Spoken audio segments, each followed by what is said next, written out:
Oi pessoal, novos tempos, nova estratégia. Coronavírus faz a gente mudar algumas coisas que a gente tinha planejado, que a gente tinha pensado. Bem-vindo à nossa igreja, né? Primeiro, não é bem-vindo ao canal, bem-vindo à nossa igreja. A gente vai fazer uma exposição de Tiago, a gente está começando nesse vídeo. E para fazer parte da dinâmica completa, assiste o vídeo, lê o texto e depois você tem a oportunidade de participar do nosso grupo. Que a gente tem uma videoconferência, um grupo para a gente conversar e discutir o assunto da semana. Então, o assunto dessa semana é Hora de Crescer, Tiago capítulo 1. Uma introdução aqui ao assunto, né? Tiago, quem escreveu essa carta? Tiago, irmão de Jesus. Eu sei que para algumas pessoas que não são da fé cristã protestante, pensar que Jesus teve irmãos, é uma coisa conflituosa, né? Que o pensamento de que Jesus não teve irmãos faz parte de uma tradição, mas a gente acredita que Tiago, então, era irmão de Jesus e um dos pastores da igreja de Jerusalém. A Bíblia tem vários Tiagos, né? Então, por isso as pessoas podem pensar que foi outro Tiago e não o Tiago, irmão de Jesus, quem escreveu. Mas Tiago, ele era pastor de Jerusalém, era um homem sábio, né? O texto de Gálatas 2:29 fala dele. Segundo a história da igreja, ele foi em 62 depois de Cristo, ele morreu espancado e foi jogado de cima do templo. Então, e morreu dizendo a mesma coisa que o irmão dele disse: perdoa-lhes, eles não sabem o que fazem. Então, martirizado também. A tradição afirma que ele era um homem de oração e tem até uma expressão de que o joelho dele era grosso como o joelho de camelo. Era um homem que orava bastante. A gente sempre pensa que oração faz parte de um comportamento passivo, né? Eu não sei porquê, de repente você não pensa assim, mas para mim parece que alguém que ora muito é alguém que está na retaguarda, né? Ele não está na vanguarda, ele não está à frente, ele está lá atrás, né? Fazendo a retaguarda, está orando por aqueles que vão. Mas o texto aqui mostra uma coisa interessante, ele tem uma boa combinação de alguém que vai e que ora. Né? Tiago é esse cara que está orando e fazendo. Aliás, é uma combinação que deveria fazer parte da vida da gente. A gente sempre está pensando que a gente pode fazer uma parte. Né? A missão de Deus, né? Porque os missionários repetem tanto isso, né? Uns vão, outros oram, outros contribuem. Na verdade, você pode contribuir orando, enviando. Na verdade, essa não é a concepção da missão de Deus. Na missão de Deus, nós estamos indo. E o nosso dinheiro faz outras pessoas irem mais além, mas a gente não está parado, a gente está envolvido na missão de Deus, ativo em todas as coisas, ativo em todos os cantos. É assim que a missão de Deus está acontecendo. A missão de Deus está acontecendo na nossa vida. E a combinação não é eu fico orando pela missão para que alguém cumpra. Na verdade, eu estou orando pela missão para que o outro faça, mas para que Deus me use para que eu também faça a missão onde eu estou.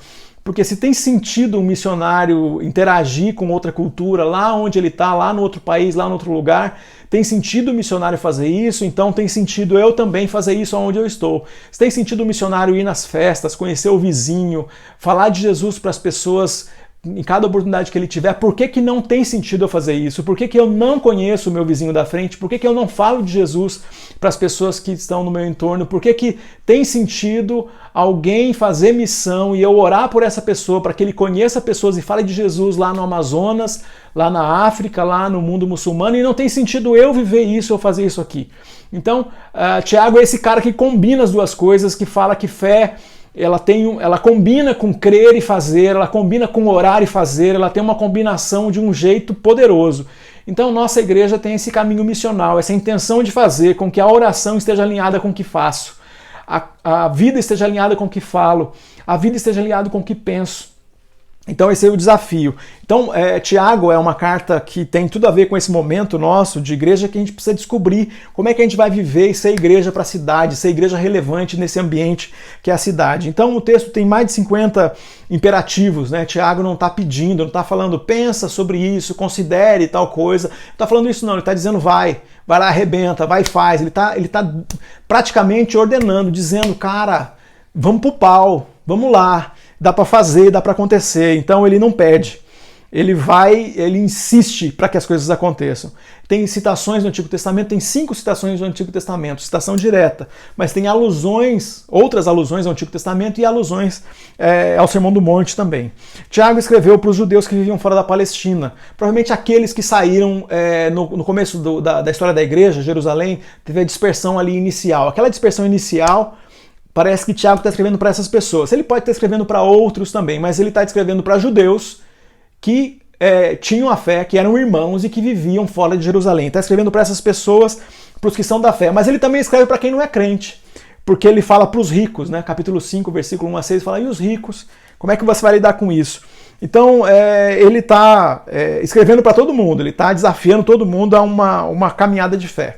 Bom, os temas que a gente tem os motivos, né? Por que ele tem que escrever? Por que ele escreve? Ele escreve porque os cristãos que saíram de Jerusalém estavam enfrentando tentações. Os cristãos davam todo o direito aos ricos. Então tem uma convicção judaica, e às vezes nossa também, de que quem é próspero já tem direito de liderança.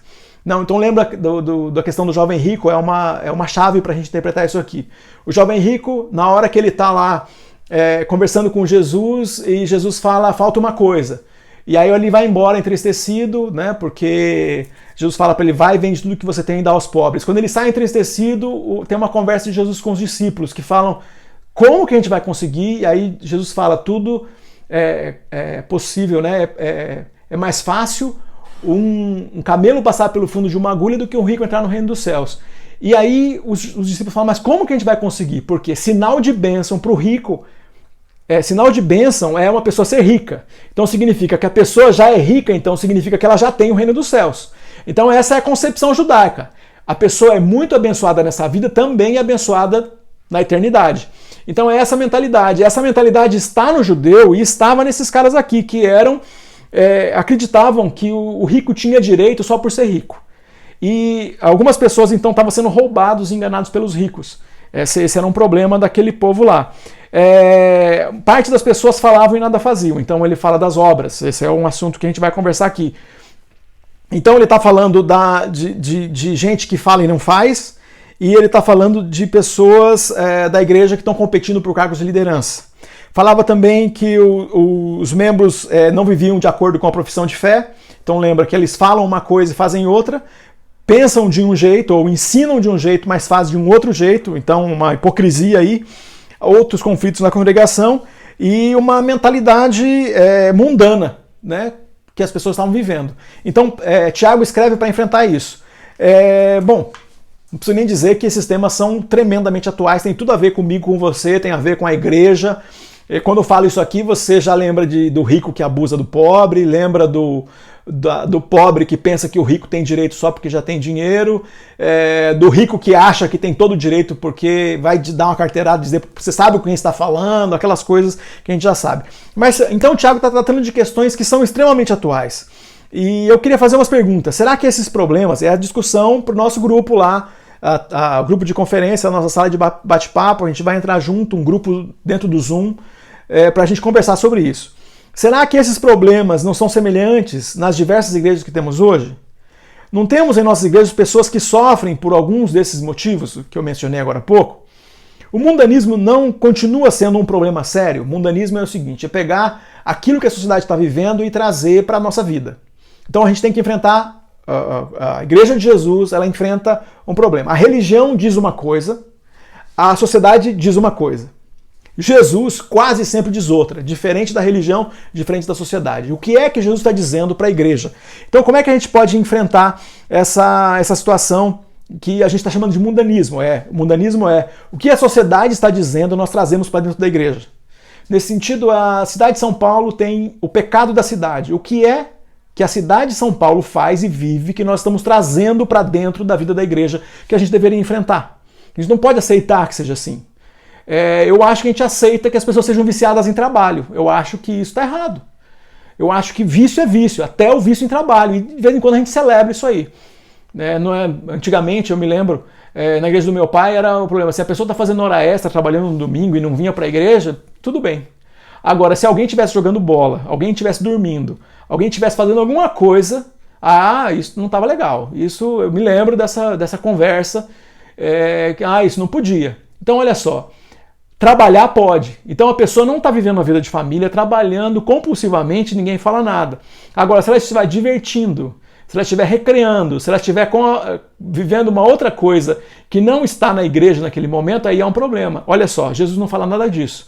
Então, mundanismo qual é o comportamento da sociedade que a gente traz para dentro da vida da igreja e que isso não tem nada a ver com aquilo que Jesus ensina. Outra coisa é cristãos, existem, né, tema relevante desse momento, existem cristãos incapazes de controlar suas línguas? Será que tem? Será que não? É esse desafio que a gente tem para conversar aqui. Então todos os conflitos têm uma causa e tudo tem a ver com imaturidade espiritual. O livro de Tiago, ele está trabalhando a questão da maturidade. Então é hora de crescer. É o nome dessa aula aqui, hora de crescer. O que a gente vai fazer para crescer? O desafio que a gente tem para crescer, para vencer essa imaturidade, para ser desenvolvido, para não ser mais criança volúvel que vai para lá e para cá. Como é que a gente vai fazer para a gente se desenvolver nisso? Para a gente sair dessa estagnação ou desse momento. Então imagina que coisa terrível passar a vida inteira como um bebê espiritual. Pois é, tem gente que passa a vida inteira como um bebê espiritual. O livro de Tiago é escrito para você precisa desenvolver. Você precisa ser uma pessoa que ora e faz. Você precisa ser uma pessoa que não... Tem gente que só ora, você precisa fazer também. Tem gente que só faz, você precisa orar também. Tem gente que só pensa. E a gente tem que fazer todas as coisas ao mesmo tempo, fazer com que o nome de Jesus seja grande. O desafio é juntar aqui, fazer aquela sinergia necessária para que pessoas conheçam Jesus, para que pessoas que saíram da caminhada por diferentes motivos voltem a caminhar com Jesus. Esse é o desafio para que a gente seja pessoas maduras completas. Esse é o termo, maduro completo, termo perfeito. Então a maturidade é o alvo, né, do texto. Então a gente está vivendo uma caminhada de igreja que... eu escrevi uma coisa aqui interessante, aliás, esse texto aqui eu vou mandar para você. Parece que a gente está criando, né, buscando igrejas que levam a gente para um tipo de recreação, onde a imaturidade é celebrada.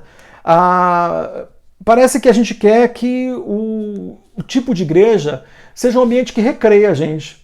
Não seja um ambiente de criação, de empreender, de crescer, de alcançar pessoas. Um lugar a gente parece que prefere um lugar para distrair. A gente parece que quer uma igreja que seja esse lugar que distrai a gente, que traz conforto no sentido de deixar a gente confortável sem desafio. Para a gente, o desafio é que a igreja leve a gente a um desconforto.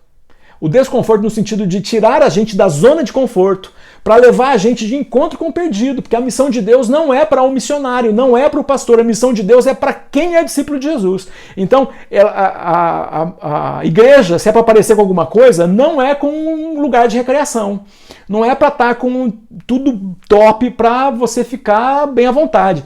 A igreja é um lugar um coworking. É um lugar onde você empreende, onde você cresce, onde você alcança pessoas, onde você rompe com seus desafios pessoais, onde você aprende. Esse lugar que deveria ser a igreja, esse lugar que é para ser feito a igreja. Tiago, então, leva a gente para olhar isso. Os 5 capítulos de Tiago, então, eles estão com divisões que levam a gente a viver uma vida como um cristão maduro, como um cristão de fé. Eu quero terminar o vídeo daqui um pouquinho, em 15 minutos, então eu tenho que parar por aqui. Eu não queria fazer vídeos maior do que isso, porque eu acho que até esse já é bastante. Mas eu queria que você assistisse esse vídeo e na próxima semana a gente começa a conversar então sobre essas perguntas e essa introdução que eu dei aqui ao livro de Tiago. Na próxima aula a gente vai falar a partir do versículo 1, então a gente vai do versículo 1 ao 12, trabalhando então a primeira divisão aí de Tiago, e eu tenho certeza que você vai ter grandes descobertas, como tem acontecido comigo, nessa preparação para a aula de Tiago. Que Deus nos abençoe, e eu espero você lá naquele grupo que a gente vai bater um papo. Então, cada quarta-feira a gente se junta às 8 horas para bater o papo e assim que termina nosso bate-papo, eu posto a próxima aula. Você tem uma semana para ver, o texto para você ler. E na semana seguinte, então, a gente assiste, tem um novo grupo de discussão e a terceira aula é postada aqui no YouTube. E assim a gente vai até a gente completar a exposição do livro de Tiago. Eu espero que a gente cumpra tudo isso aqui fazendo a exposição pela internet e discutindo aqui pela internet. Mas eu tenho certeza que, quando o coronavírus passar, a gente vai estar discutindo isso nos pequenos grupos da nossa igreja. Mas não desanime. A gente vai fazer de um jeito que, mesmo a gente estando fazendo essa discussão, essa conversa nos grupos pequenos, aconteça também uma conversa aqui pela internet para que quem começar não sinta que está perdendo porque não pode participar fisicamente dos nossos grupos. A nossa expectativa é que tudo passe muito rápido, tá bom? Que Deus te abençoe. Vamos juntos conhecer mais sobre a carta de Tiago e desenvolver a nossa fé.